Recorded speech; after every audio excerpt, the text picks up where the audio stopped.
So basically last lecture में हम लोगों ने डिज़ाइन करना स्टार्ट किया था नैवबार पेज को।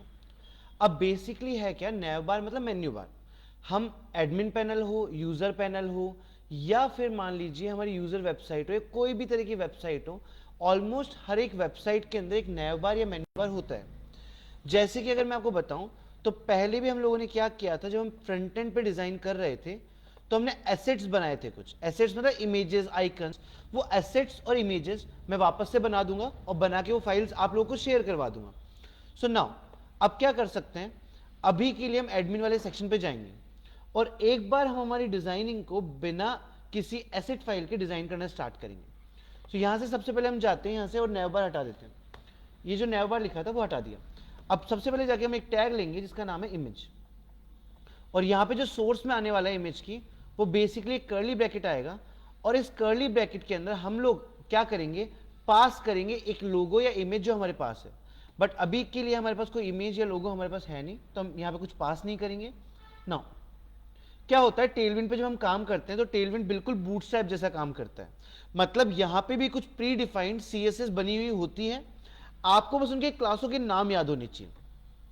जैसे कि मैं कुछ क्लास यूज करने वाला हूं किसकी, टेलविंड की।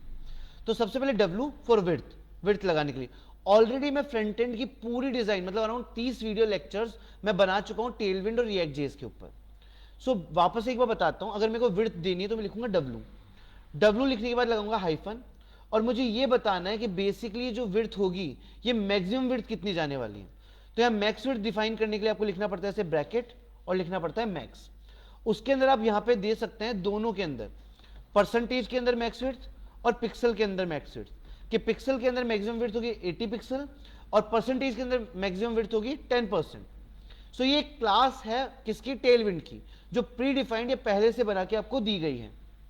नाउ अब ऐसे हम लोग क्या कर लेते हैं, हम यहां नीचे जाते हैं और यहां जाके एक बटन बना लेते हैं। सो मैंने बनाया यहां पे एक बटन। नॉर्मल टेलविंड बिल्कुल सीएसएस या बूटस्ट्रैप जैसे काम करके चलने वाली है। यहाँ बटन पे जाके हम लोग क्या करेंगे, यहाँ पे अगर हमें कुछ लिखना है तो हम वो नोट कर सकते हैं। अभी के लिए मैं कुछ भी लिख देता हूँ, बाद में हम चेंज कर देंगे। जैसे मान लो मैंने रजिस्टर लिख दिया। अब यहाँ पे आता हूँ, एक बार इसको यहाँ से क्लोज कर देते हैं और इसको थोड़ा सा जूम कर देते हैं, टर्मिनल को थोड़ा सेंटर कर देते हैं। ना यहाँ बटन पे आते हैं और कुछ क्लास नेम देते हैं हम लोग। क्लास नेम में पहला क्लास नेम दे रहा हूँ, बैकग्राउंड कलर लगाना है।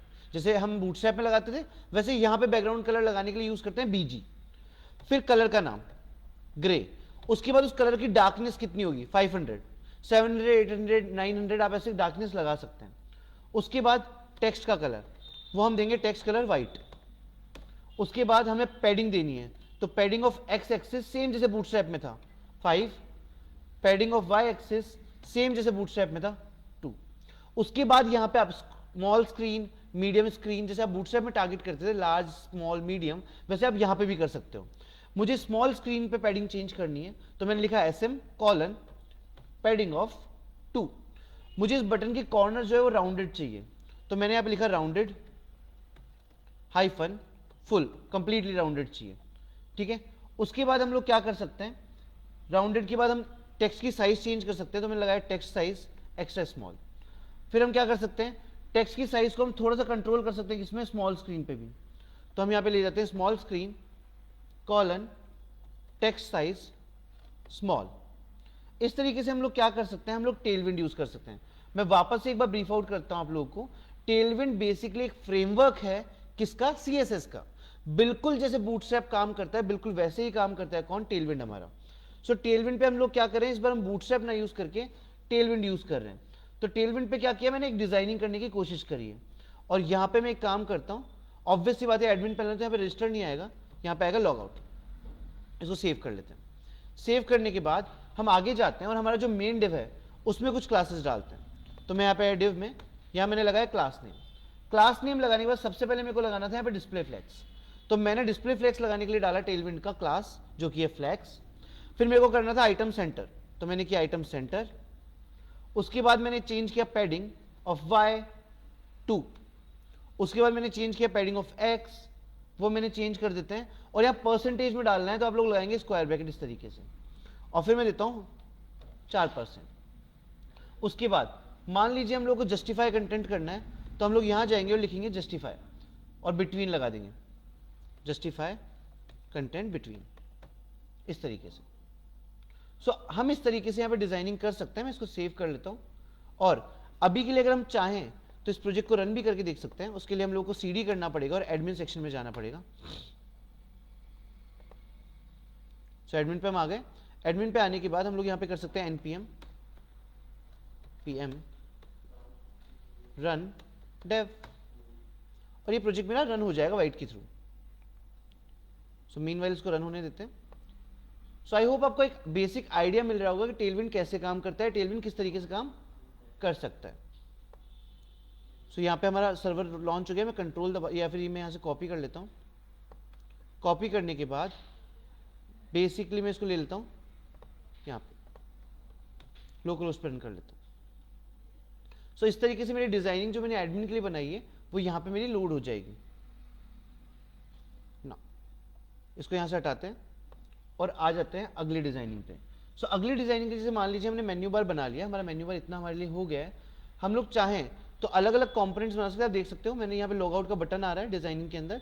यहाँ पे मैंने अभी क्या किया है, कोई लोगो या नाम नहीं लगाया, नहीं तो वो भी आ सकता है। दूसरी बात आप एक चीज और देखिए, यहाँ पे लॉग आउट के बटन पे जाने पे भी एरो ही आ रहा है। तो if you want you can change that also. आप यहाँ अपने बटन पे चले जाइए और यहाँ पे लगा दीजिए कर्सर पॉइंटर, सेव कर दीजिए एंड रिफ्रेश कर लीजिए। आप देख लीजिए आपका पॉइंटर आइकन आ चुका है। अगर ऐसे आपको बाकी कंपोनेंट्स या बाकी चीजें बनानी है तो आप वो बना सकते हैं। जैसे मैं कंपोनेंट्स में जाके कुछ और बनाने की कोशिश करता हूँ। हम गए कंपोनेंट्स में, कंपोनेंट्स पे टिक करके हमने पेज ओपन करा नया, और पेज का नाम हम डालते हैं साइड बार डॉट JSX। सो हम पूरा साइड बार भी बनाने वाले हैं एडमिन पैनल का। किसको यूज करके, हमारे टेलविंड को यूज करके React.js के अंदर। सो यहाँ पे मैं लिखता हूँ RAFCE और ये साइड बार का कोड आ गया। सो अभी के लिए इस लेक्चर में मैं सिर्फ और सिर्फ मेन्यू बार रखने वाला हूँ। एक बार आप टेलविंड इंटीग्रेट करके मेन्यू बार बना लीजिएगा, एंड उसके बाद हम यूज कर सकते हैं किसका, साइड बार का।